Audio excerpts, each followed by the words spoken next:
Cary Nelson is Jubilee Professor of Liberal Arts and Sciences Emeritus at the University of Illinois and the author or editor of 36 books, 6 of them about anti-Semitism and the Israeli-Palestinian conflict. He is a former national president of the American Association of University Professors and is currently chair of the Alliance for Academic Freedom.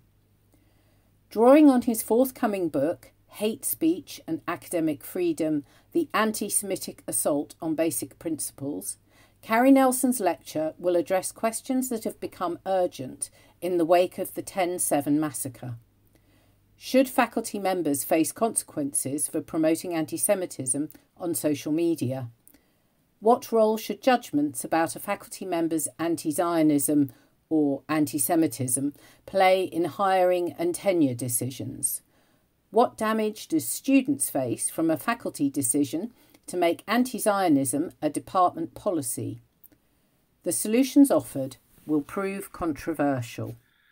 I will give Cary Nelson a very short and modest British introduction rather than a very long and elaborate US introduction.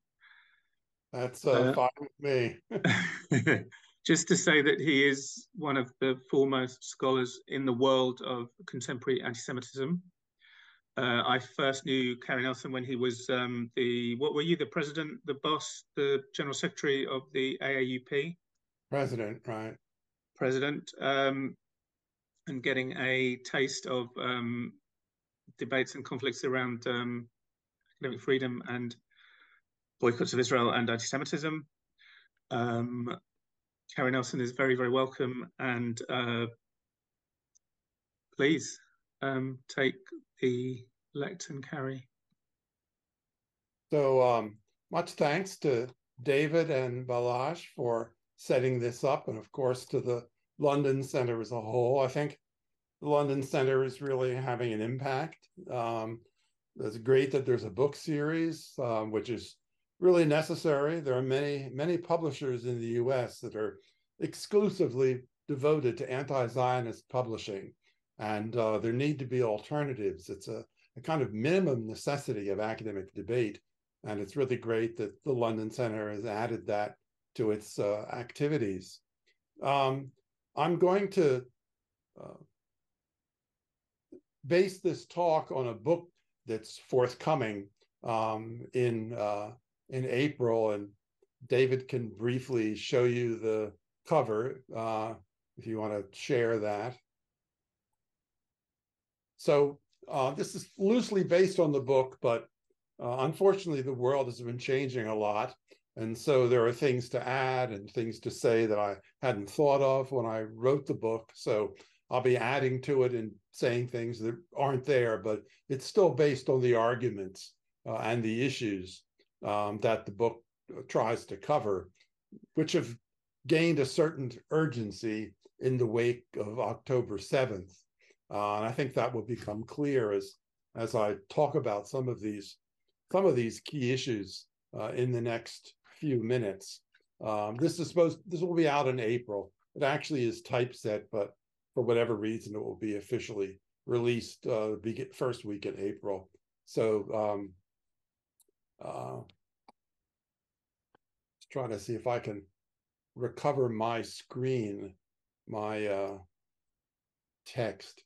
Maybe you want to eliminate that now, David, and then do you want the text, or do you just want me to put the sharing? No, just eliminate it for now. Okay. I'm going to get back. Yeah, there it is. Okay. So a few years ago, I was approached by a wealthy donor, and he asked if I would lead an effort to fire anti-Zionist tenured faculty. And he was a millionaire, and I've learned from some fundraising that millionaires have no patience, but that fact is completely dwarfed by billionaires who not only have no patience, but are accustomed to getting their way on every issue whatsoever. He was somewhere in between the two. I attempted to explain to him that for me, I was president, had been president of the EUP, to lead a campaign to fire tenured faculty for political reasons might cause me some reputational difficulties. He had no sympathy with that or with the principles involved. So I asked him to consider something, that what goes around comes around. That for any campus where Zionism is out of favor, pro-Israeli tenured faculty could just as easily be targeted for dismissal as anti-Zionist faculty. And it'd be pretty easy at this point. It wasn't quite so easy then, but I could name a couple of schools where I thought that could easily happen. Now what would the list be of departments that would say, fire this person? They're making an immoral argument in defense of Israel. And then how often would universities as a whole go along with it? So I tried to explain to him that in the end, this could bite us in the tail. Wasn't a good idea at all. But as a very wealthy person, he lost his temper with me. And a few months later, he tried again and said, had I reconsidered my position? And I said no. And then he really lost his temper with me. And since then, we've had no contact. So I'll never know what the money might have been from him. But I think it's still, a question is still left for us. What can we do to discourage faculty anti-Semitism? In what contexts are actions possible against vehemently anti-Zionist and more seriously anti-Semitic faculty? What can we do to deal with faculty anti-Semitism? It's a question that I think looms larger in the last month than it has ever before. You would all agree with that. So I begin with a couple of general suggestions. To start, not with what can you do to individual faculty, but what can one do proactively and actively to deal with collective faculty actions that are based seriously in anti-Zionism or anti-Semitism. And I think there are two that, one I think is to prohibit department or other administrative unit statements disparaging, demonizing, calling for the elimination of the Jewish state. And I'm opposed to all administrative unit political statements. I don't want a department supporting Israel officially as a department action. I don't want them demonizing Israel. I don't want a department as an administrative unit to endorse many of the causes that I deeply believe in. I don't want them supporting reproductive rights. That should be left to ad hoc faculty groups or organized faculty groups, but it shouldn't be imposed as a policy on all of the members of the department, faculty, students, staff. They shouldn't feel constrained by formal department positions. And all of us know that 2/3 of the faculty in the US and a significant part of the faculty in many European countries, not just Britain, are hired on a part-time contingent basis. They're at-will employees. They can easily be non-renewed. And their vulnerability, if they resist the departmental political consensus, is pretty much absolute. And the same is true of graduate students. Once departments endorse political positions, they'll begin doing job searches to the degree they aren't already doing it and making choices based on political opinion. They'll do student recruiting, especially graduate student recruiting, through a political filter. The implications of departments adopting political positions as official policy run through all of the activities and responsibilities that a department does. So what I tried to do was to write a statement, a fairly dispassionate statement, that universities could adopt to prevent departments from doing that. So we could read through it together if you want to put that statement up on the screen. And you can see it as I read it. So can you put up, David, can you put up the departmental statement? Okay, that's it, great. So the university college prohibits academic departments, programs, and other administrative units from issuing collective statements on contested political topics. Of special concern are issues about which not only the country, but also many college campuses are deeply divided. This policy is designed to protect the right of individual faculty members and voluntary faculty groups to issue such statements without the coercive effect produced by formal departmental endorsement of one political perspective. The right of individual faculty and voluntary faculty groups to express political opinions is guaranteed by academic freedom.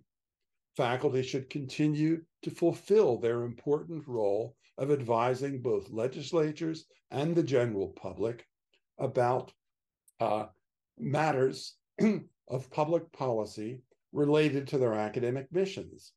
However, administrative units do not possess the same freedom to address contested topics in their official capacity.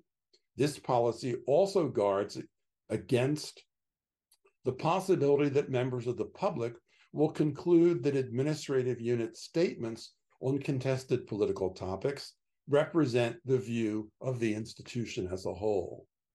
And finally, disclaimers included with such political statements will prevent neither of these consequences. And across the US, at least, there are institutions considering empowering departments to have the right to make political statements so long as they include such a disclaimer. And those disclaimers, I believe, are of no value whatsoever. So this statement may not be perfect. It probably can, I'm sure it can be revised, but it's a start. It's a way of trying to take a position here which prohibits the departmental statement, but strongly reinforces the right both of individual faculty and voluntary faculty groups to act politically. And it also underlines something which the AEUP, at least, back when it was devoted to principles, not to anti-Semitism, said in 1915 that advising legislatures, advising on matters of public policy, where faculty members have specific expertise, that's actually part of the university mission. A bill comes up for consideration in the legislature, and faculty members in that area see why the bill is a problem, they should say so publicly. So it tries to leave all of those valuable faculty functions in place while eliminating the official departmental statement. Okay, so the second policy statement I want to offer, so you can put up the next one, is about the IRA definition. And what I've tried to do here is take seriously all of the warranted and unwarranted anxieties that people in Britain and the US and Canada have voiced about the IRA definition and the potential dangers and damages that it might do. What I don't do in this policy statement is address what are actually bald misrepresentations of IRA.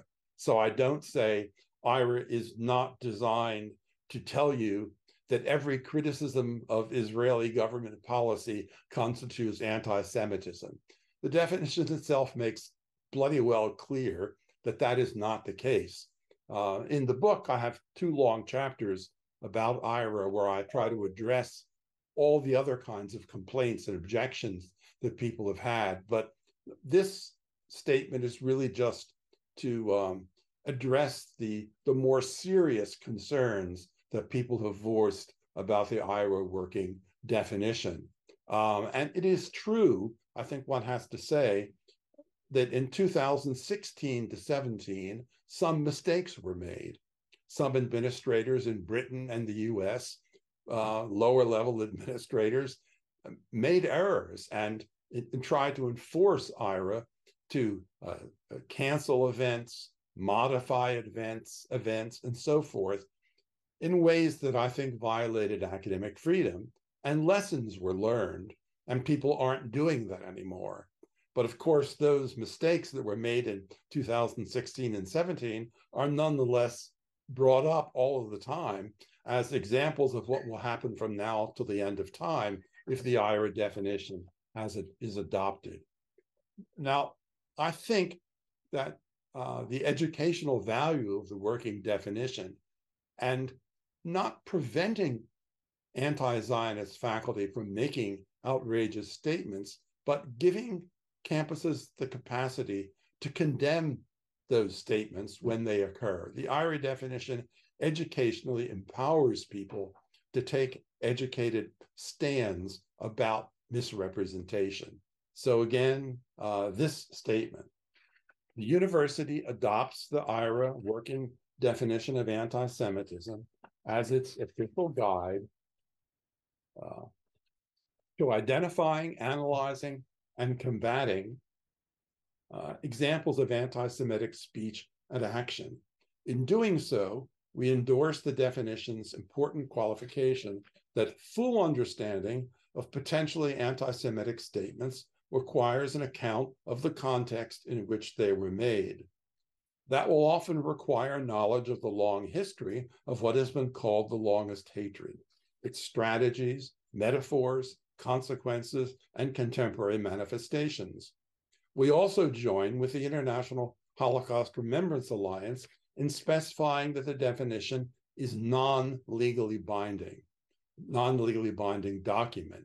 Thus, it will not be used on campus as a quasi-legal invitation to disciplinary proceedings against students, staff, or faculty, nor will it be used to justify canceling events arranged by student or faculty groups. However, we believe that its 11 examples provide an extremely helpful guide to the main forms of contemporary anti-Semitism, and thus offer substantial assistance in understanding their growing presence both here and abroad. The goal of the working definition is not to shut down conversations, but rather to illuminate them with understanding. The definition cannot be used to prevent anti-Semitic speech from occurring, but it can be used to help reach consensus about which statements merit condemnation. That will help alert us to broader patterns of anti-Semitic speech that require a coordinated response.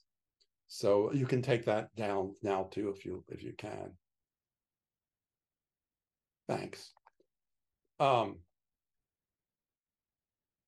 So I hope that addresses some of the frantic claims about the IRA definition that are so commonly made.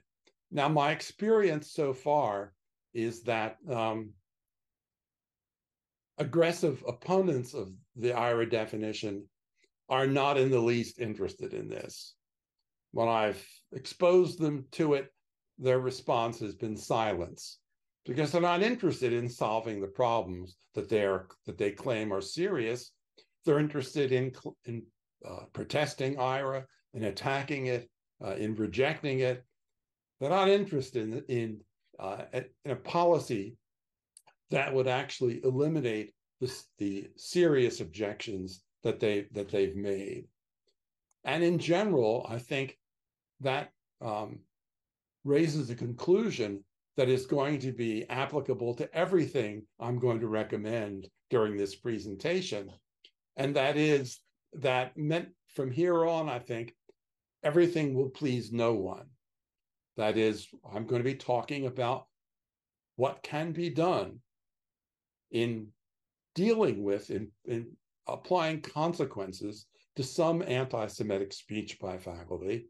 So that's going to offend especially the US free speech absolutists who can't see any kind of consequences for speech. And it's going to offend those like my donor who cursed me out because I'm not doing enough. And because lo and behold, I want to protect tenure. So at both ends of the spectrum, if you will, these recommendations are not going to make people happy. So on the not please everyone front, let's begin with social media and take an international perspective on it. It's one of the areas where I think faculty anti-Semitism and anti-Zionism has been most pernicious because it potentially reaches huge audiences. I mean, a successful academic book ain't going to reach 100,000 people too often, but the right tweet, the right Facebook post can do that and more. So the first thing both, I think, British and American academics have to do, if they're going to think about the faculty role on social media, is jettison the illusion that they are the only countries on earth. The evaluations in the US, particularly, only focus on the effects that anti-Semitic posts might have in the US. So remember 2017. The Rohingya genocide in Myanmar was promoted on Facebook. In Sri Lanka, Facebook drove the violent 2018 anti-Muslim riots every deadly step of the way. Facebook hate book pages operated as openly as newspapers, encouraging the mobs carrying out mass murder. Both countries saw social media overwhelmed with a rising chant for blood, an explicit chant for blood issued in unison. A 2018 UN report confirmed Facebook's role in promoting and organizing group violence, indeed of fomenting genocide. In Germany, 64% of people in extremist groups had been led to them at Facebook's suggestion. Launched in 2006, Twitter by 2015 was suffused with revenge fantasies and conspiracy theories, establishing a whole culture of provocation. In 2021, US President Biden would bluntly declare that Facebook was killing people. So if you can say that what faculty members post on social media sometimes assists in killing people, then I think freedom of speech has to be qualified by some consequences for doing that. Doesn't prevent them from doing it, but it says they have to face results. And I think there's now growing awareness that algorithms will flood your inbox with hate speech. They've basically killed off the traditional claim that good speech can counter and defeat hate speech. Good speech can win out over bad speech. The simple fact is that on social media, hate speech, bad speech wins. The existing algorithms reward hate speech by circulating it much more widely. It draws more people to sites. It thus promotes more, it's a benefit to advertisers who may sell more as a result of putting their ads up in conjunction with hate speech. So the faculty responsibility for what they do online and publicly has been radically altered by the development of social media, and our standard models of academic freedom just don't face that fact. So what consequences should faculty members face for racist or anti-Semitic social media activity? At the extreme left, we have Michael Berube and Jennifer Ruth's 2022 book, It's Not Free Speech, Race, Democracy, and the Future of Academic Freedom. Racism and white supremacy, for them, are exceptions to academic freedom, not anti-Semitism, by the way. In fact, Ruth is a pretty devoted anti-Zionist, so I'm not surprised. Michael kind of avoids controversial issues like that. And I call what they recommend woke McCarthyism. What they do is protect all social media activity by faculty members from consequences except for those categories. That is, racist speech and white supremacism, those categories only, they leave open to consequences. And they ask that special committees be established on each campus to investigate and recommend dismissals for faculty members who promote racism or white supremacism on social media. And they want faculty members to be dismissed if a committee decides that, including tenured faculty. And they say that kind of review of faculty speech should take place at all times of a faculty member's career, not limited to a tenure decision, not limited to a promotion decision, that at any time, if you are found responsible for those kinds of social media activity, you should be vulnerable to being fired for it. Again, not for anti-Semitism. And I think that the consequences would be horrendous for academic freedom as a whole. The AAUP has had a role in this. Until 2015, many AAUP leaders, including former Yale Dean Robert Post and long-term AAUP lawyer Matt Finken, argued that statements in a faculty member's areas of teaching and research were part of their professional profile, and so wouldn't count as extramural. In other words, if you posted on social media controversial or false or invidious statements in your areas of teaching and research, they didn't count as extramural any longer. They counted as part of your professional activity and your professional discourse, and therefore they should be available for all kinds of professional evaluation. That was never an official AAUP position, but it was a position taken by some rather distinguished AAUP figures over many years, and I supported it. A special consideration, therefore, when what you posted publicly was part of your areas of professional responsibility. So in 2015, in conjunction with the Stevens-Zelida case, the AAUP took an official position that all social media posts were exempt from academic review. Even when the social media posts were in your areas of teaching and research, the university could not consider them in any of its administrative professional decisions. So for many years, those AAUP leaders who agreed with the Finken Post position used a single example to illustrate it. At Northwestern University, out north of Chicago, there's been an engineer for many years who's a Holocaust denier. He's written Holocaust-denying books.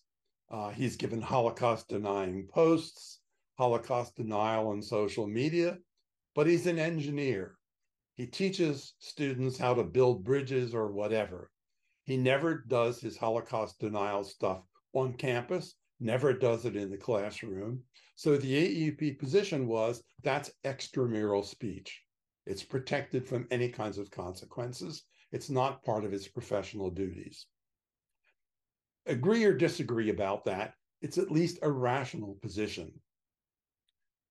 So the bizarre elements of the AAUP position that you could, in effect, develop a second persona for your online work. You're a paleontologist. Online, you take a Christian evangelical position that dinosaurs were placed on Earth by God 5,000 years ago. They weren't real creatures, but the bones were placed on Earth by God to test our faith.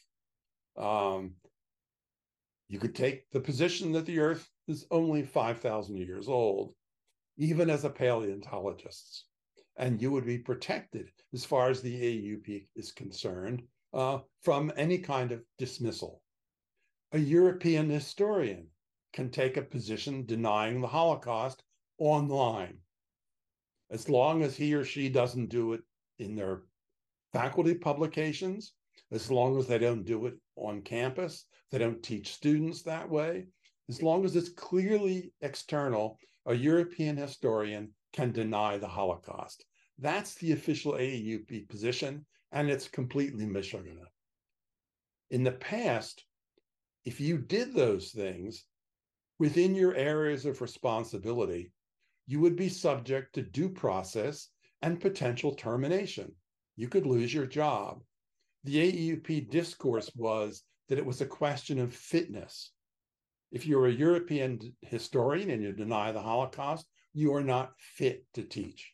You had destroyed your professional credibility. And I think that gave us enough room to sanction faculty work that would, in fact, affect their classroom performances and their reputations as scholars. I mean, a European historian who claimed the Holocaust didn't exist on social media, his or her reputation would be in the toilet. I mean, you couldn't do it. The challenge posed by faculty use of social media to disseminate hate speech, which is, of course, worse even than thinking that the dinosaurs were here, only here, never here, but their bones were placed by God 5,000 years ago. Hate speech is a little worse. It's dramatized in 2023. Like many faculty whose social media activity gets them in trouble, Salaita deleted his Twitter account in 2015, making many of his tweets unavailable. So too did George Washington University psychologist Lara Sheeha, after the NGO Stand With Us filed a January 12, 2023 complaint against the university with the Civil Rights Division of the U.S. Department of Education. It was filed on behalf of several female graduate students in GWU's professional psychology program. The complaint alleged that Sheeha had discriminated against them in her required course on diversity. She then retaliated when the students raised their concern with the university. The university dismissed the Jewish students' complaint, instead pursuing Sheeha's retaliatory accusations that the students were racist.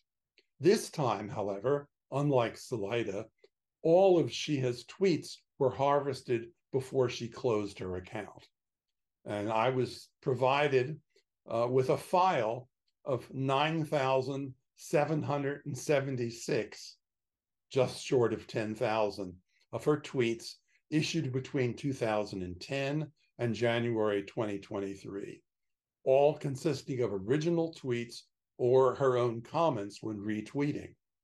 Scores of her tweets include anti-Semitic insults about Israel itself and about the Zionist project to establish a state in the Jews' ancient homeland.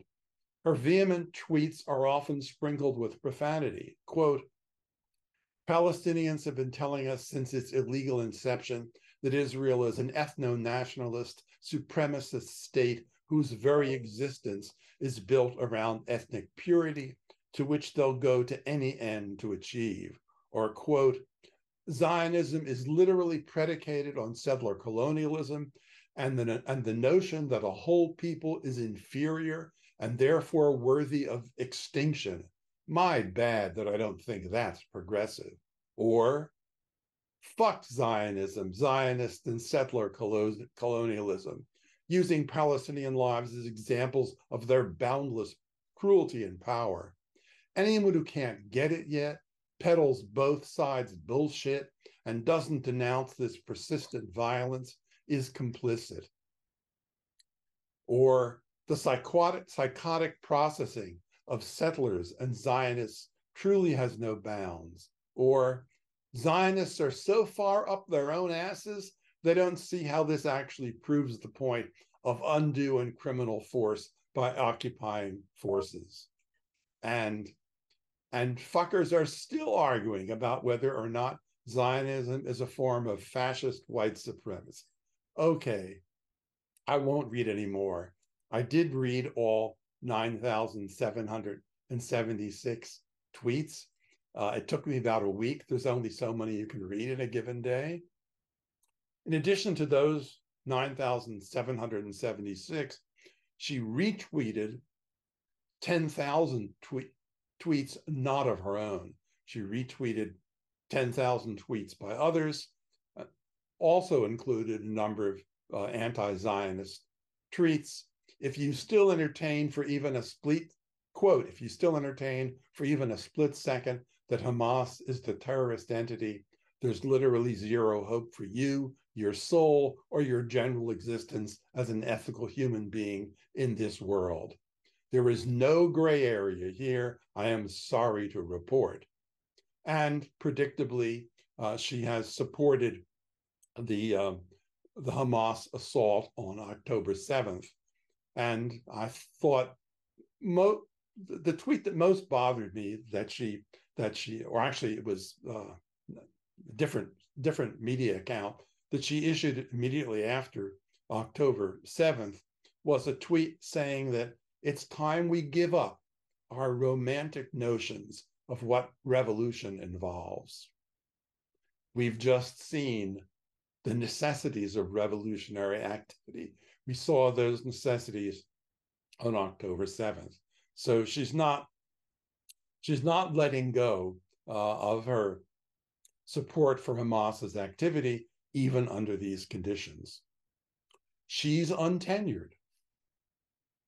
So, and she's written, co-authored with her husband, Stephen, an intensely anti-Zionist book called Psychoanalysis Under Occupation. And she and her husband have given quite a number of joint video appearances in which they have also castigated Israel, supported Hamas, et cetera, et cetera. So she's a case of triangulation. Her tweets and her social media comments are sort of force multipliers for her more academic anti-Zionism. But ideologically, they're all of a piece. And I think they should be up for consideration during her tenure decision. The whole professional package should be reviewed. Her book, her essays, her online videos, and her social media activity.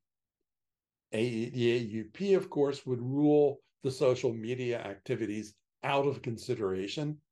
But I think at the key moments of decision about a faculty member's career, all of that has to be in play. You cannot do a real evaluation of a faculty member unless you look at all of their verbal activities in public.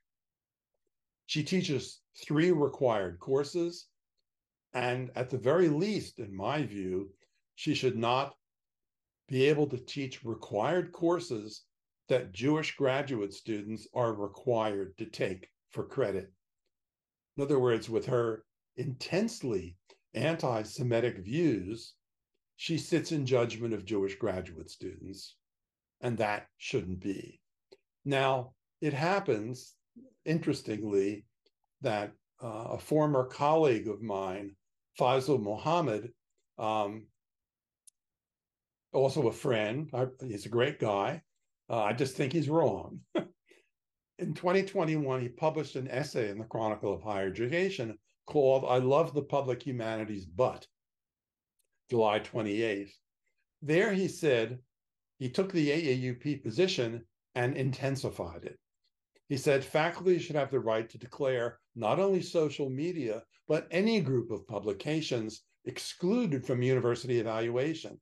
His example is that, quote, white supremacist ravings on social media could be permanently embargoed, and that similar books or essays could be embargoed as well.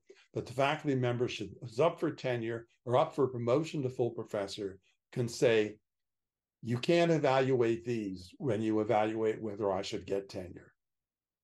So that's the AUP position taken one big step further. And I think that's unworkable, just as the AU position is. So, but it does help us ask when negative consequences are possible for faculty members. There's a general principle here. Academic freedom gives a faculty member the right to say whatever he or she wants. Meanwhile, in the US, the First Amendment gives faculty members protection from government sanctions for speech. except for speech inciting imminent violence, which has always been a very difficult standard to meet. But neither the First Amendment nor academic freedom protects from all professional consequences for persistent speech that faculty and administrators find destructively irresponsible, morally reprehensible, or intellectually disqualifying. Now, someone gets upset one day and tweets or X's, if you want, some completely irrational statement, some statement suffused with hatred, and then the next day they realize it was a mistake and they withdraw it. There shouldn't be any consequences for that. Faculty members should have the same right that all other members have to act like fools in public, right? Faculty right. So we're not talking about occasional venting on social media. We're talking about Laura Sheeha with 9,776 tweets over 10 years. We're talking about persistent activity that really should be part of your evaluation as a faculty member. Tenured faculty, in my view, should be protected from dismissal for work that's misguided, irresponsible, or intellectually disqualifying. Protecting the principle of academic freedom requires that we tolerate faculty whose views we find unacceptable. But there are decision points in faculty careers when a wider range of judgments are relevant. Put this in as blunt a way as one can. You don't have to hire a racist or anti-Semitic faculty member. When you're on a hiring committee, you can disqualify someone for social media statements or other evidence that they would make a reprehensible member of the community. You're looking to hire a colleague. You're looking to someone who is going to have an impact on the institution's reputation and on the climate on campus. And you don't have to hire a hate monger. You do not have to do it. You don't have to say, we can't consider those things. Similarly, you don't have to award tenure to one. Those issues can be in play when you're making a tenure decision. You don't have to promote someone to full professor who has become a monster in the years since they were given tenure. Hiring offers the widest latitude. You could decide that a faculty member's values would be destructive to campus culture. But if a faculty member becomes a racist or an anti-Semite after tenure, additional actions can be taken. One of the best cases, of course, is Amy Wax at the University of Pennsylvania Law School, who some years ago was removed from teaching a required course for first-year law students. She is, to say the worst outspoken, and she announced that in the years she taught at the law school at Penn, she'd never had any Black students who were anywhere near as good as her white students. The Black students, she said, were always inferior to the white students. So her dean, the dean of the law school, took the position that she could no longer teach a required course that Black students were required to take. She couldn't do it. They couldn't be forced to sit in her classroom and be judged by her. And I think that was a totally appropriate decision. Actually, I debated Amy Wax about it years ago back east. She claimed what the dean did violated her academic freedom. I said faculty members do not have a guaranteed right to teach any particular course, and she could be prohibited from teaching required courses ever thereafter. That would apply to a faculty member at any stage of their career who made statements that would make it impossible for students to feel that they were not being judged, would not be judged fairly, that she was fundamentally prejudiced against one. Amy Wax wasn't taking a position about Israel. She wasn't doing something that was anti-Semitic. It was racist. But the same principles applied to her that would apply to Laura Sheeha, that she should not be tolerated teaching required courses, Jewish students shouldn't be required to sit in her classroom. I would not sign the current petition to fire Lara Sheeha immediately, because that's a university decision. It's and a university responsibility, and public campaigns are inappropriate. But I think a public campaign against her teaching required courses is both acceptable and worthwhile. The public have a vested interest in not having their own Jewish children sitting in Lara Sheeha's classes.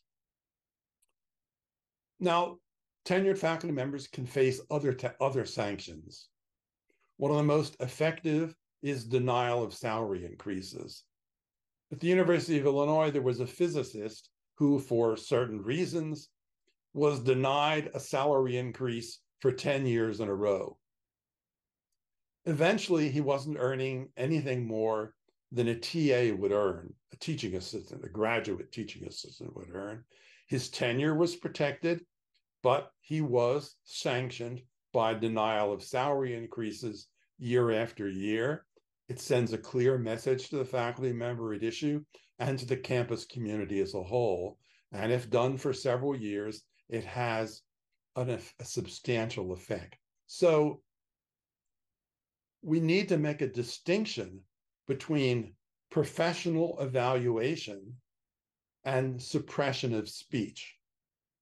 The anti-Zionist movement increasingly wants to say that professional criticism, which is not only a fundamental requirement of academic freedom, but a responsibility. Professional criticism, professional evaluation of work that we consider false, misguided, not supported by evidence. It's our job as professional faculty members to make those evaluations. It is not suppression of speech to criticize people's work. And that is a confusion that the anti-Zionist movement on campus is increasingly trying to promote, and we need to resist that all the time. Telling that someone is publicly saying that someone is lying, publicly saying that a faculty member has made stuff up, publicly saying that a faculty member does not provide evidence to support their claims, all that constitutes professional critique and evaluation. It's not a suppression of speech. Now, I think that this argument that professional criticism equals suppression of speech is soon going to be applied to tenure cases. And anti-Zionists are going to attempt to say, you can't criticize this argument because that suppresses the faculty member's speech, or it sanctions the faculty member's speech. So I think they're going to blur the distinction between professional evaluation and suppression of speech even more than it is now.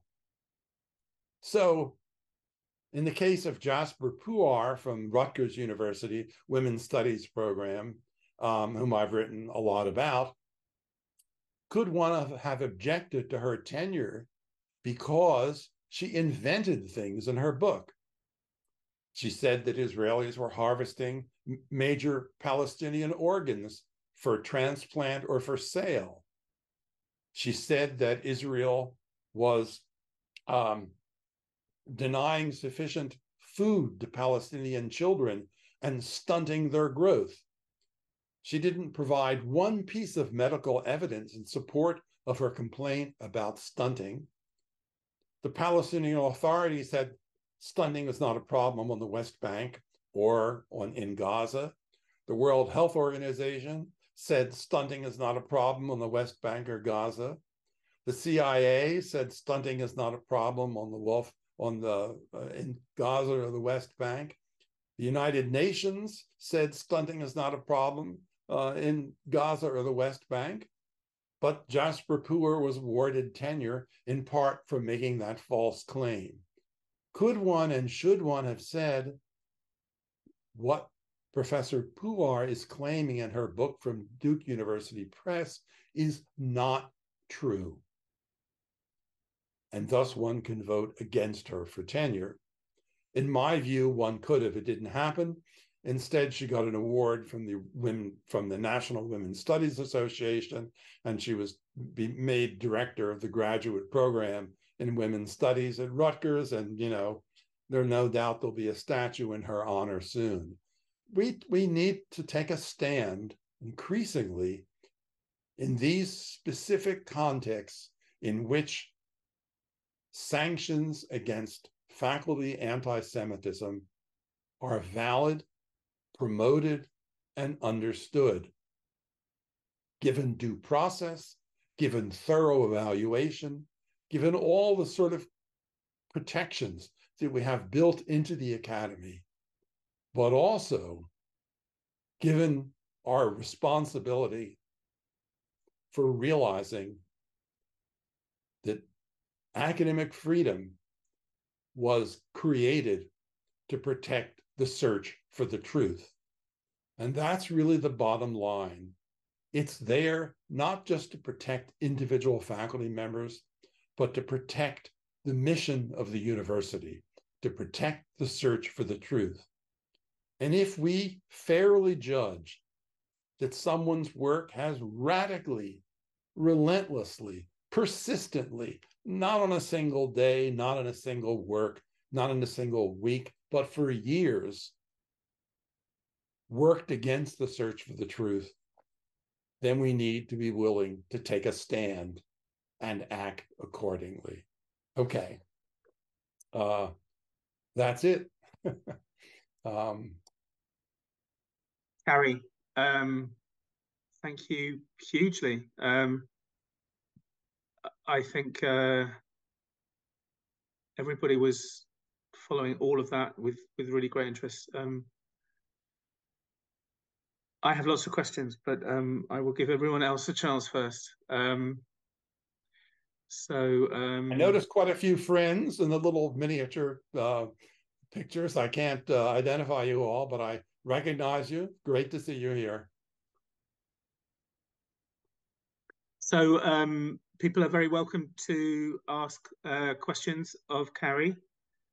I always think when I'm doing a talk and you've spoken for an hour pretty well, Cary, and you've been working hard and you've spoken, and then immediately people come and ask you questions and make you speak some more. Well, that's fine. When I visit a campus, I always say that I will not let a Q&A go beyond 3 to 4 hours. So while people are formulating their thoughts, Ernest had a question. I saw a hand up. Let me have a look. Is it a real hand or a yellow hand? There we go. Can you hear me? I'm on the phone, so can you hear all right? Yes.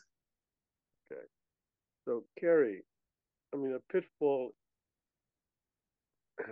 is that those of us who are supporting Israel will be ones harmed by the particular rule. Those of us who care about Zionism may be accused of being white supremacists, and will be accused, in fact, if guaranteed, and being racist, and therefore that contradicts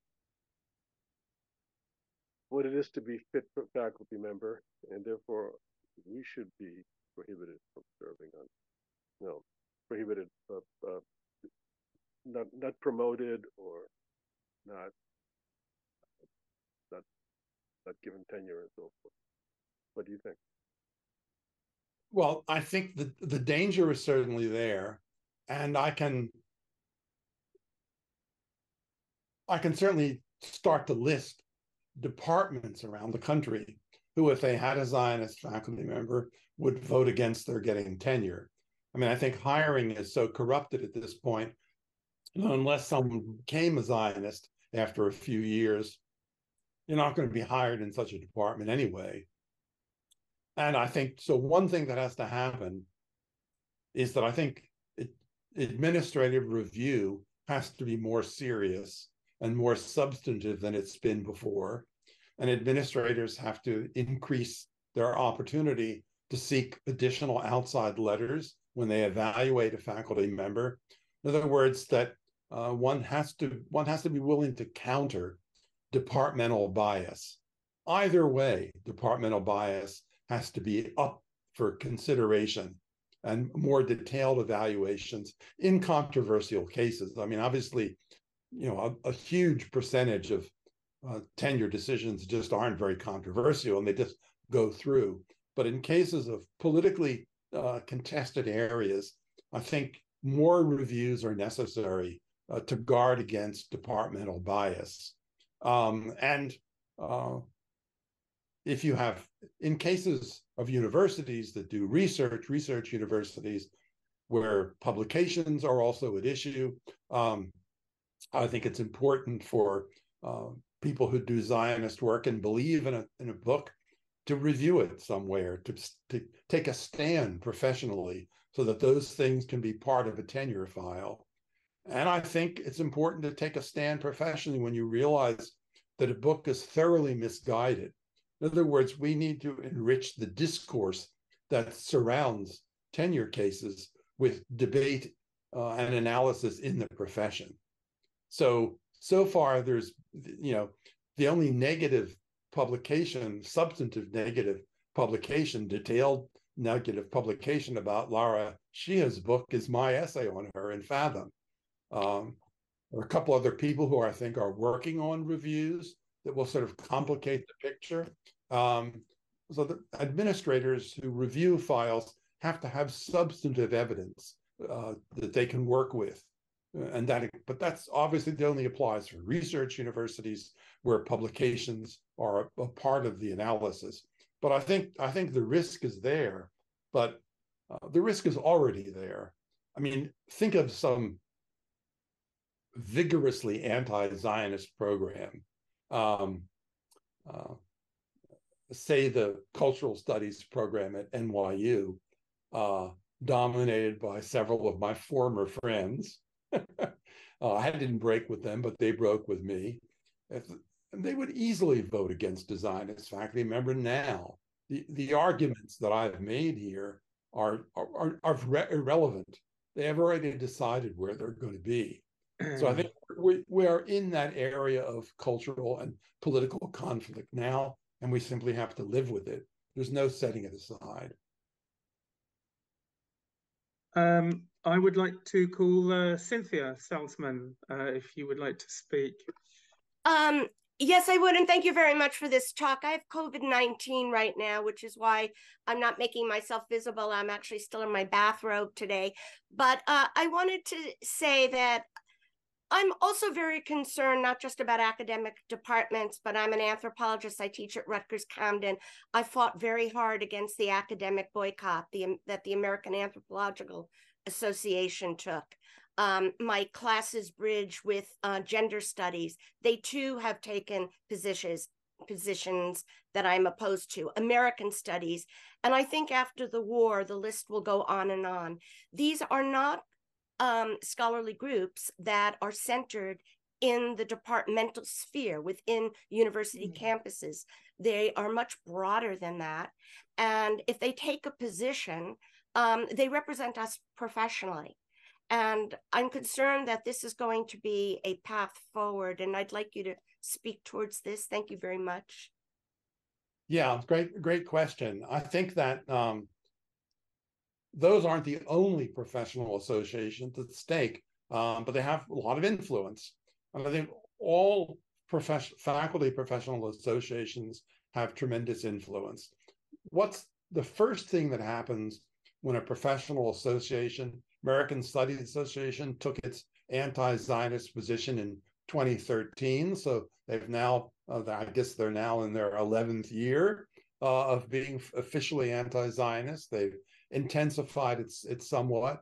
NWSA, National Women's Studies Association, took its virulent anti-Zionist stand in 2015, but they've also intensified, and I think that will become more so in time. The first thing that does when a professional association takes an anti-Zionist or really anti-Semitic stand is that it empowers the faculty members and the graduate students and the undergraduates in that discipline to push anti-Semitic and anti-Zionist arguments.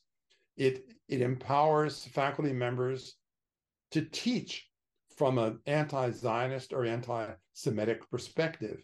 If your disciplinary organization takes the position that Israel is an unwarranted, immoral entity, that it is an immoral state, why should you try to present balanced arguments in the classroom?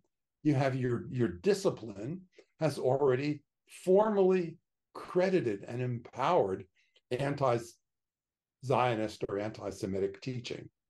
So the immediate impact when those professional associations, some discipline-based, some much broader, take those positions is that it alters the dynamics of faculty expectations regarding politics and the truth in their classroom and in their publications. And one of the things I didn't say when I gave it that prohibition of department political endorsement policy statement is that there's tremendous interface and mutual support between a disciplinary organization taking an anti-Zionist position and then a department echoing that anti-Zionist position. Then you have a complete intellectual and political closure around that discipline and all the people functioning in it. The NWSA says Israel is an immoral, fascist, white supremacist state. The local women's studies program says the same thing. And then you're supposed to take opposing positions as an untenured faculty member and get away with it. You're supposed to publish from that alternative perspective and get away with it. So the destructive force of those disciplinary statements can be multiplied by department statements. What can be done? Well, first of all, those associations, the professional associations that have university-wide memberships, the membership should be withdrawn. Anthropology offers a departmental membership program. That goes under a different name, but that's what it is. Universities should withdraw their participation. And I think academic departments should not have the right to officially declare themselves members of the American Anthropological Association or the American Studies Association. The AAA actually has significant bit of income from university memberships. Those memberships should be withdrawn. So, one needs to discredit those organizations. And I think professional recognition from those professional organizations shouldn't count for anything. So Jasper Puar's award from the NWSA, what does that tell us? Doesn't tell us anything very good about Jasper Puar's book. Other than that, of course, those are free associations. They have the right to take those positions, but university funding should not support them. Thank you very much. Robbie. Hi, Cary, good to see you again. It has been a few years. Yesterday, the three university presidents testified, or they had a hearing in front of the House Education and Workforce Committee. And I want to move the topic from academic freedom to First Amendment issues, because they sort of refuse to condemn genocide on campuses.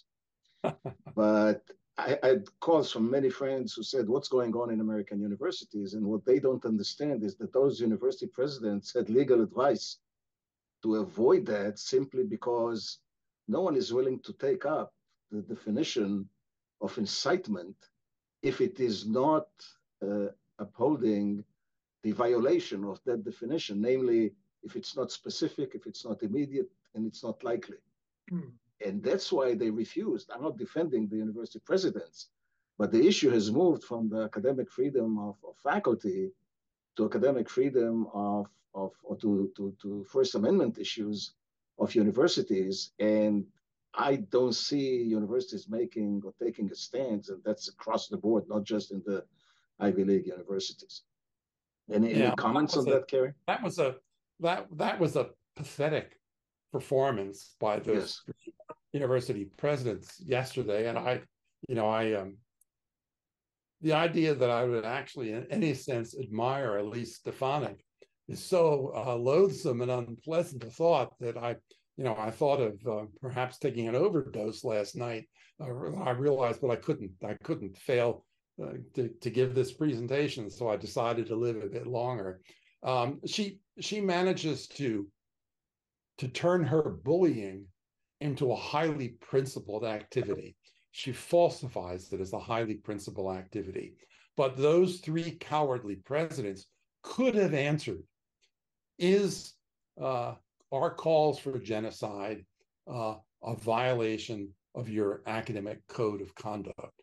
Do they threaten Jewish safety on campus? Are they a form of harassment? The answer should be yes, but different occasions require different responses.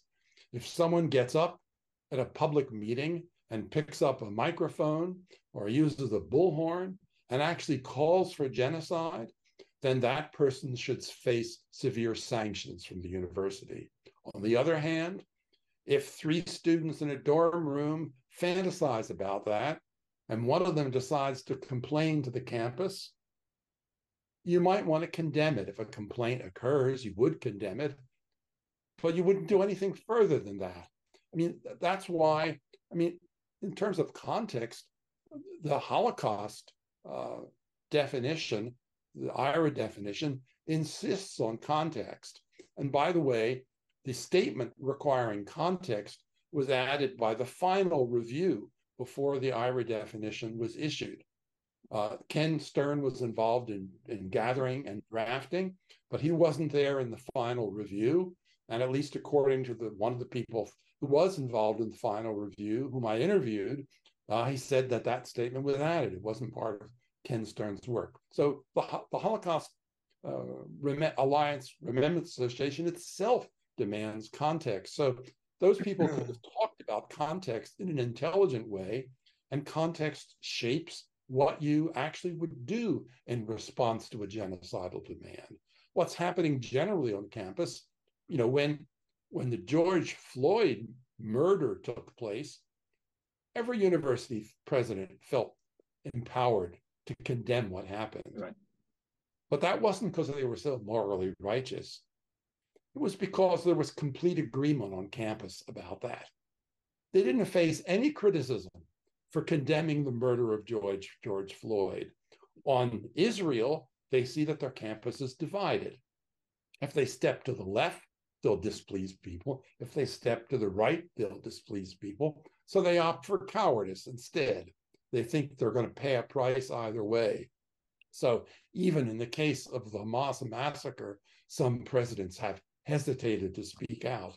A clear necessity for moral witness. They failed to speak out. But it's about cowardice. And I think it's not, that cowardice is not going to lessen. That cowardice is going to increase, because it is guaranteed that they themselves will be involved in controversy if they decide to make public statements decrying the Hamas massacre.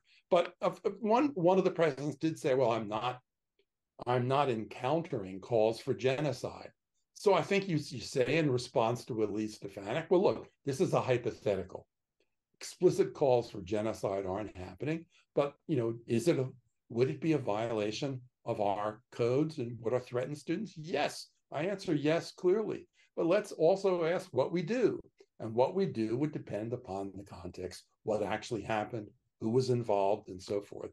Elise Stefanik would try to shut you up as you tried to qualify. That's one of the standards for Republican committees, as they shut up speakers rather than allow them to continue. But you could have forced it and got away with it and made a reasonable and informed statement that, for God's sake, at least stood up against genocide. Remarkable. But there you are. Thank you, Cary. Thanks, Cary. Stephen is next. You're muted. He's still talking. Okay, I got you. You hear me now? Yes. Okay, I'm sorry. I wanted to get back to the original topic of the presentation, and it's probably a simple thing. I apologize for asking it because I just wanted some clarification. If what goes around comes around applies after tenure is granted, then why doesn't it apply at the same time when tenure? Excuse me, when if it applies when somebody already has tenure, you don't want to take it away from him because what goes around comes around. Why aren't you concerned about the same thing at the time tenure is considered? Because I think that the university at those points has to take the pursuit of truth as its fundamental obligation, and whether a faculty member's work does contribute to the pursuit of truth or radically undermines it. And I'm talking about not ordinary academic disagreements, but the persistent pursuit of destructive views in a faculty member's career. I think at that point one has to take its stand and take the medicine. I mean, I will say that as a faculty member at Illinois, when I was making tenure decisions over 30 some years, I didn't encounter any anti-Semitic faculty members. There were no anti-Zionist cases up for consideration, but there are faculty members who had published books that I thought were substandard, that I thought were not backed up by evidence, that were not well argued. And I voted against tenure. I voted to fire people who published books if I thought the books were substandard. That was where I stood. And I had a leading role in getting rid of some people. There's one case in which I really failed, but I was right. People admitted afterwards that the faculty members should have been terminated. So I come to this question with a personal history of trying to make really careful, well-informed decisions about the quality of a faculty member's work. And when that quality is substandard, I don't believe in giving them lifetime tenure. So dealing with substandard anti-Zionist work is really not fundamentally different. I mean, for me, Jasper Puar does not support her claims with evidence. It's an objective standard. It's not a Zionist standard. You make these claims about Israel. Are they supported by evidence, or are they just your own distorted fantasies? If it's her distorted fantasies, she doesn't get tenure. If an anti-Zionist work is well argued and supported by facts, then it should be given tenure. But if it fails objective standards of evaluation, you have to take the hit. And yes, what goes around will come around. It will come around all the time. This is an arena of struggle. It's not an arena of simple decisions. It's not an arena of guaranteed work. It's a battle. It's a struggle over what constitutes the truth and what constitutes enlightenment.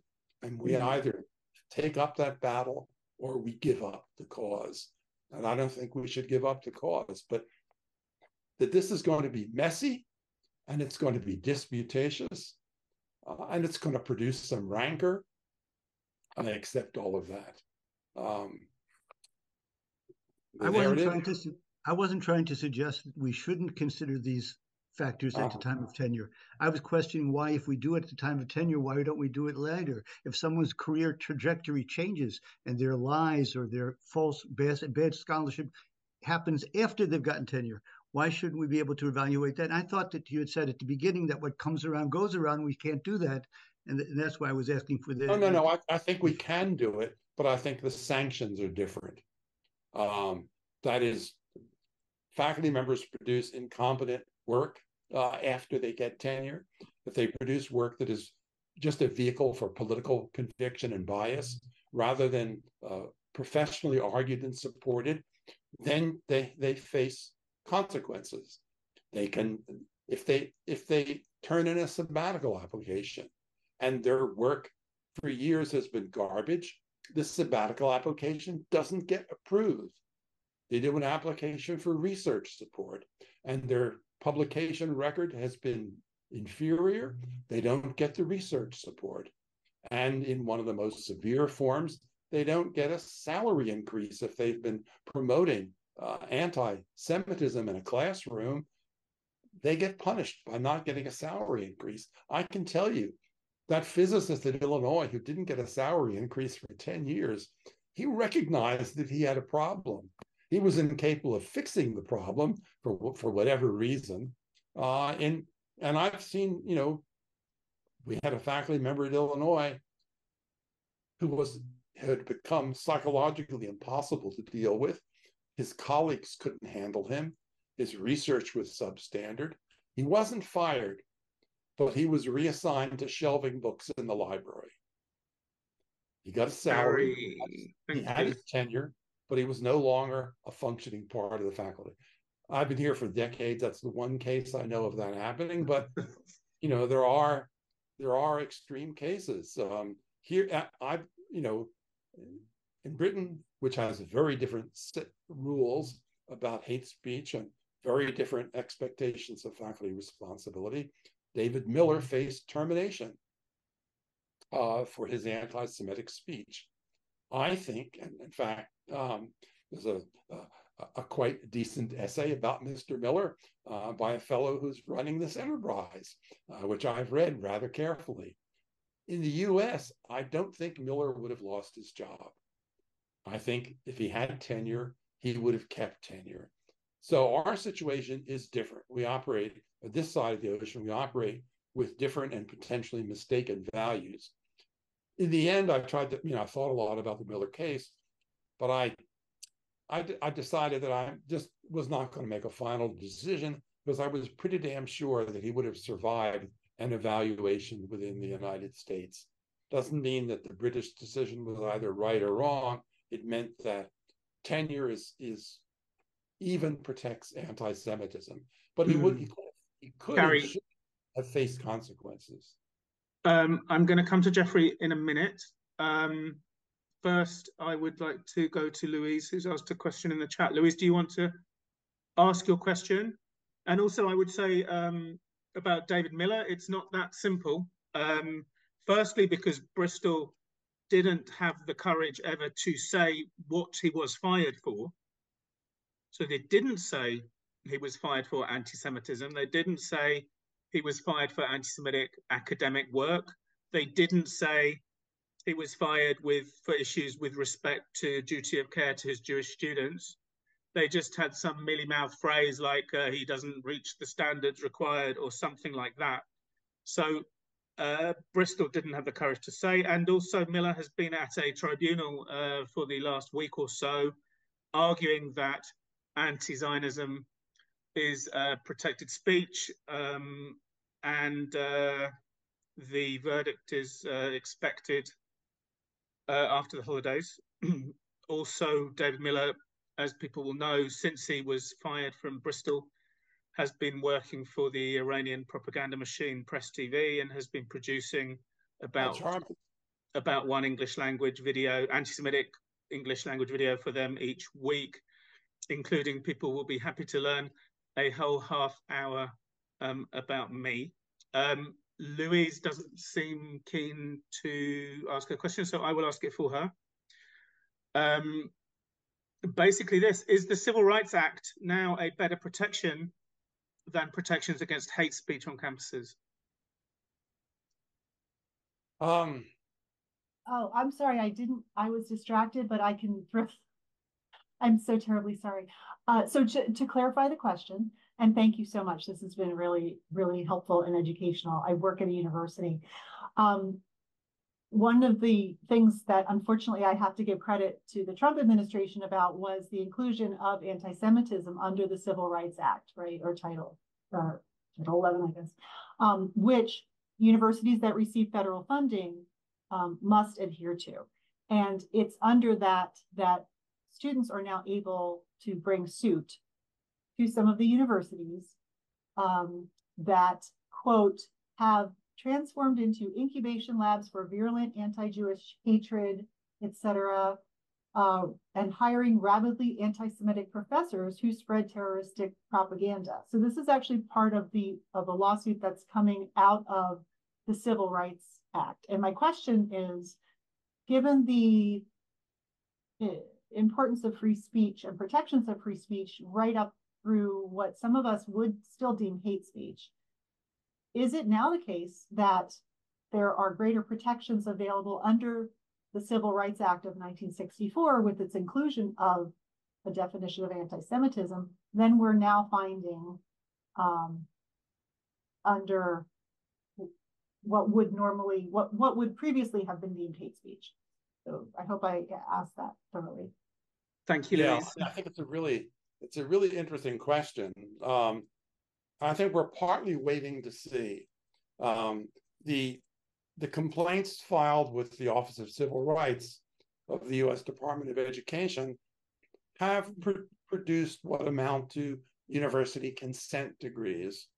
The Brandeis Center, great staff there, filed a complaint actually with OCR regarding my own campus, a well-documented complaint about anti-Semitism at the University of Illinois at Urbana-Champaign and a failure to adequately respond to anti-Semitism. And the university pretty rapidly issued a letter of compliance, pledging to address the issue, pledging to make things different. A cold analysis would be that the University of Illinois has not actually done a damn thing in response to back up its letter of promise. They haven't done much. They haven't adopted IRA. And I know that confidentially, senior administrators here have pledged never to adopt IRA under any circumstances. And of course, they faced pretty unpleasant Students for Justice in Palestine demonstrations following 10/7. So matters have gotten worse here, not better. But I still think the OCR complaints have a potential to force campuses into general compliance and into taking serious actions to educate the community about anti-Semitism.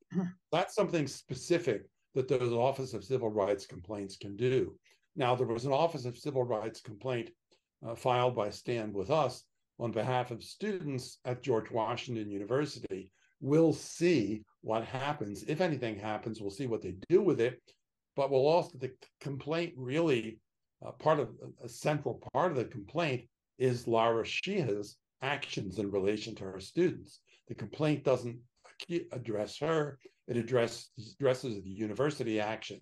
But we'll see what they say and whether that has an impact on an individual faculty member.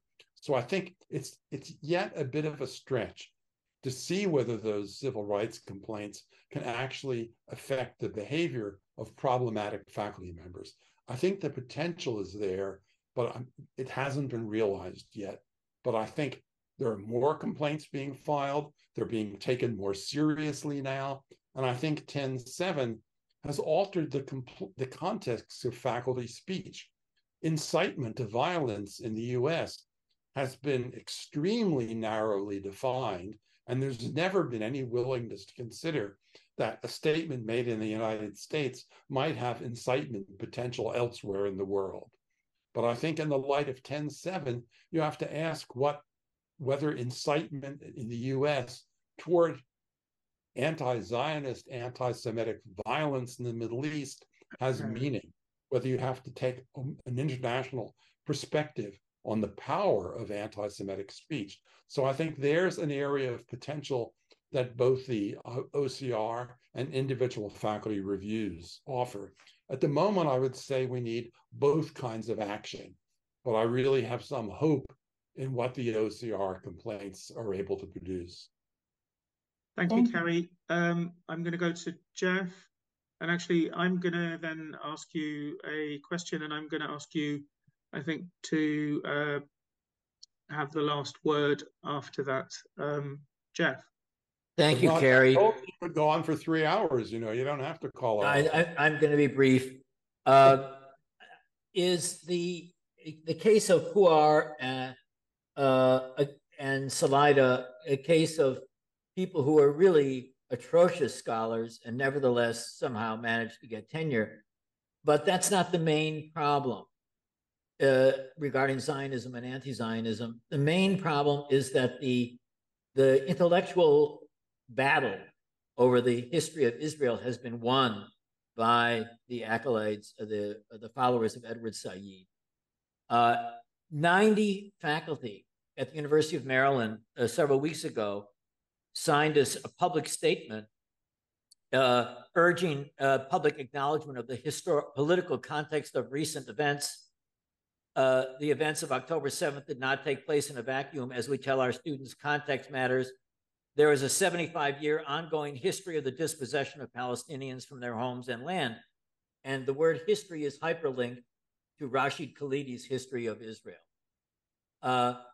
And so when there are tenure decisions, as you and I know, and the letters go out, they go out to senior tenured professors at major research universities who then declare that works of that nature are brilliant, innovative, creative, sound, true, and in every way marvelous. So the problem is more serious than the one than what you suggest, and that university presidents, deans, formal statements really matter very little, given the identity and the convictions of the currently tenured faculty in the field of Middle East studies and in other fields. And I don't really know, and I don't think either you or me would be hired in these circumstances if people knew what we really thought. So given that the purpose of academic freedom is the search for truth, and that one entire discipline is now dominated by people who present a history of Israel which politely one could say is at least contested.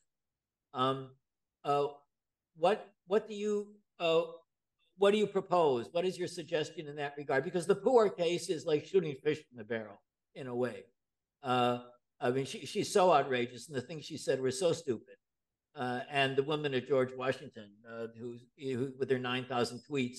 I mean, most of the professors who disagree with us about Israel don't tweet 9,000 times. They're far more intelligent. They're far more civilized and polite. And they're tenured in very powerful and prestigious institutions. And they're not going anywhere for a long time. So what do I know you've thought about this. I'd like to hear your reflections. Yeah, actually, I said I would come in after Jeffrey. But to be honest, to make a very, very similar point, we have one more person with their hand up also, and I will bring you in, Magda. But I teach in Britain, right? And in Britain, no one says anything, right? In Britain, you get the raising of an eyebrow or somebody looks the wrong way, and then you get frozen out of your department for 20 years.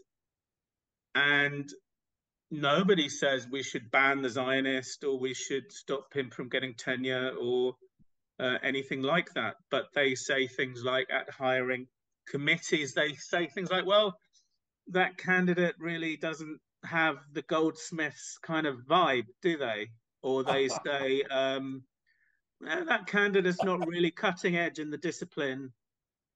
Or they say it's a little bit, 1990s, isn't it?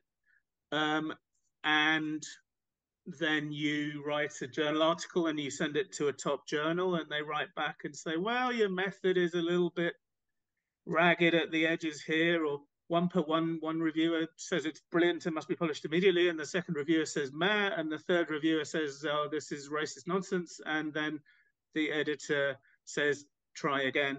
And then you go for funding, and the funding committee has the same peer reviewers, and they say the same thing. And then you go for a promotion, and they say, well, you haven't published very well, and you haven't brought in much funding, have you?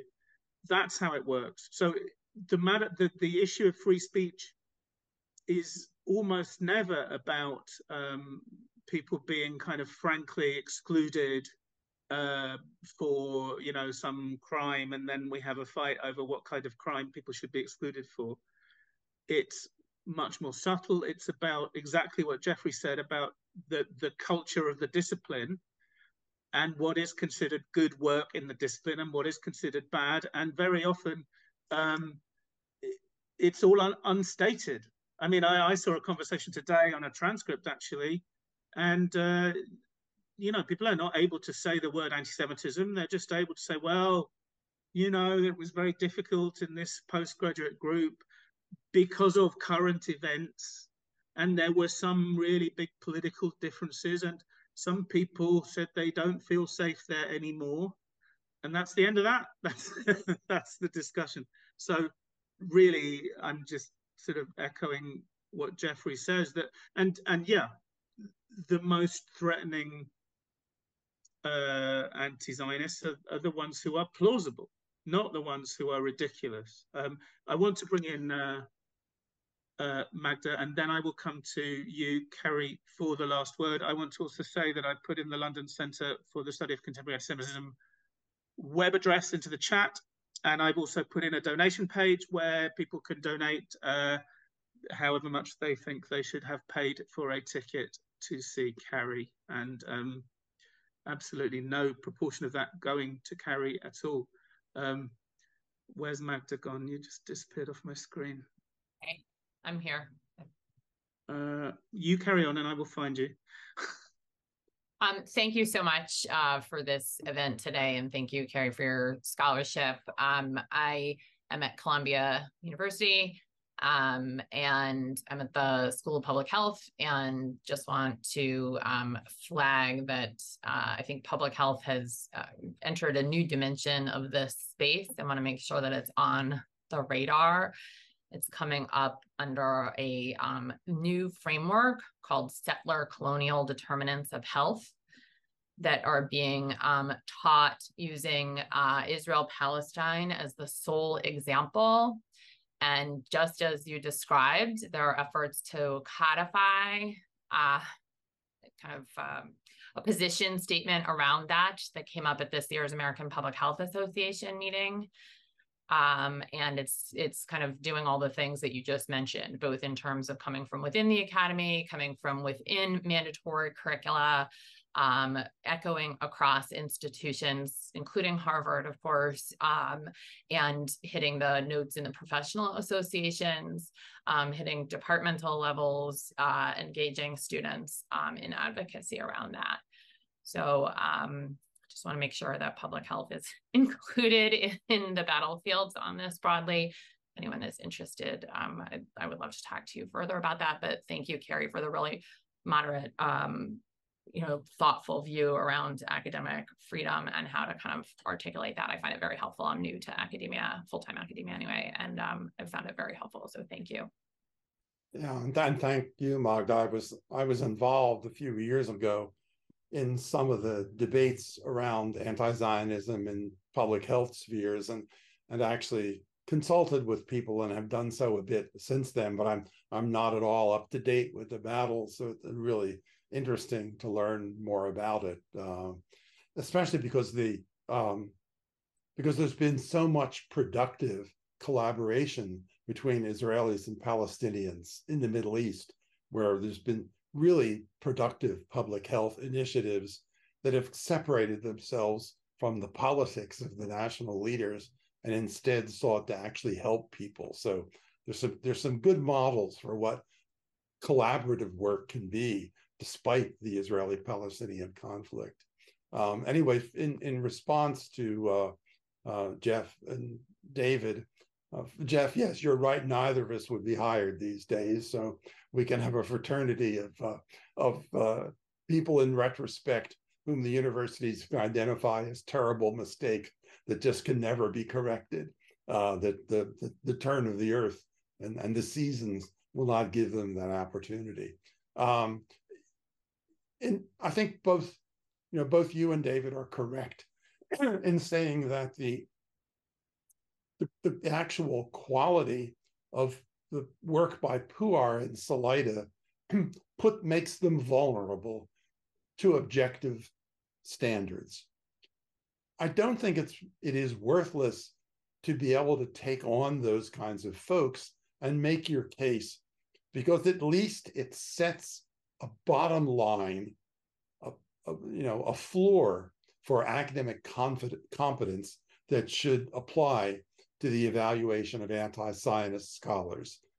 And if you get rid of those people, it presents a warning about conduct of research that I think can reverberate nationally and perhaps internationally, just as I think, despite Bristol's cowardice, the public awareness of what the problems with David Miller are richer and more realistic than just Bristol's statements. So when you take on a case like that and you make a successful sanctions follow through, I think it sends a valuable warning to the academy. So I don't think it's worthless. I worked too hard on Puar and Salida to be able to say that it was of no value. Too many ruined midnight hours in both of those cases for me to set them aside. But I think you're absolutely right that a deeper problem is with the more credible scholars who pursue that kind of work, and particularly when their disciplines have been thoroughly corrupted.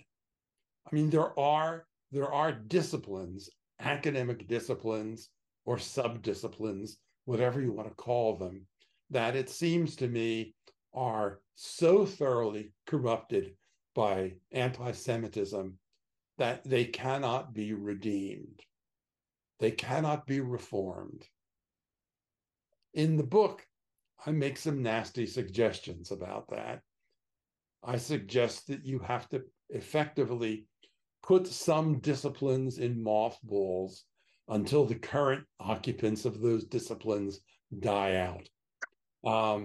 I always like to use the example of Harvard's English department. It was decades ago when Harvard decided that the English department was deliberately doing substandard faculty hiring. The university had decided that the tenured faculty were deliberately hiring incompetent people so that there'd be no competition. They would always get the students doing their dissertations with them. The new faculty would be at no intellectual risk because they weren't good. So Harvard put the department semi in mothballs. They took away the department's power to hire. Hiring could still take place, but it took place by a national committee of people who were assigned all the hiring authority for the English department. That lasted for quite some years until enough good hiring had taken place that Harvard decided the department could do its own work again. That's at least one kind of courageous solution that you make for a women's studies department that's no bloody good anymore. If you're going to have additional women's studies faculty, you put together a different kind of committee that does the hiring for them. And if you can't do that, you let the department die out. They continue, but they don't get to add new faculty. They don't get to make those kind of decisions that are destructive to the university environment as a whole. I mean, whether you could carry that out against, a political science department, a Middle East studies program, or women's studies program in the United States at this point. But I do think, and what I also say in the book, is that there needs to be a university-wide discussion about disciplines that have become thoroughly corrupted. And I say that chemists and physicists need to be involved in that decision-making. They need to take on a level of responsibility for their institutions as a whole, and they need to acquire the courage to, in effect, put corrupted departments on hold, limit their abilities to do some of their normal academic responsibilities. But I think these disciplines are not going to heal themselves. I used to take the position, because it was an AAUP position, that academic disciplines could reform themselves, that they could go off the rails, but in time they could figure that out and come back to rationality and the pursuit of truth.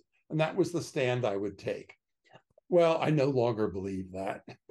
I don't believe, if I think it can't happen in my lifetime or in the next generation, then I think it's no longer, you no longer have the recourse that that you have faith in a discipline's ability to reform itself. I think universities have to take on that challenge, and that it has to include the sciences. It can't just be the humanities that's involved in the decision. It is one of the things I do in the book, which is very interesting, is cite all of the AAUP literature behind the notion that the primary test of whether a faculty member is telling the truth is whether what that faculty member says coincides with the disciplinary consensus. That used to be the AAUP's test. Do you conform to the discipline's consensus about what the truth is? Well, exactly what good is that now? I mean, sometimes it takes a while to get to the crux of everything, but you just got to the crux of everything. So that's, and I cite all of those people, and because actually they're people that I respect for the most part. I mean, there are people at the AUP that I've worked with over the years. I just say it doesn't stand anymore. We have to deal university-wide, campus-wide, with the mission of the university, with the search for the truth, and that has to involve a fundamental assessment of the status of academic disciplines. That's going to be bloody hard work. People are going to be so angry about that. But I'd also think that it will be intellectually stimulating work to really collectively look into the state of disciplines, try to confront their core beliefs, and try to decide what needs to be done about it. But there's no other way. Middle East studies is not going to reform itself. Women's studies is not going to reform itself. It isn't going to happen. And Jeff is entirely right that the tenure decisions as presently constituted look out toward other people in the field who make political, ideological decisions about what is and is not good work. The same is true of university presses. They have a claque of anti-Zionist reviewers who can be guaranteed to say that Puar's book is courageous, brilliant. Nothing better has been invented since sliced bread. So I think one has to put all of these questions in that broader university context. Cary, I want to thank you very, very warmly for your lecture and for your knowledge, and you're dealing with questions and challenges.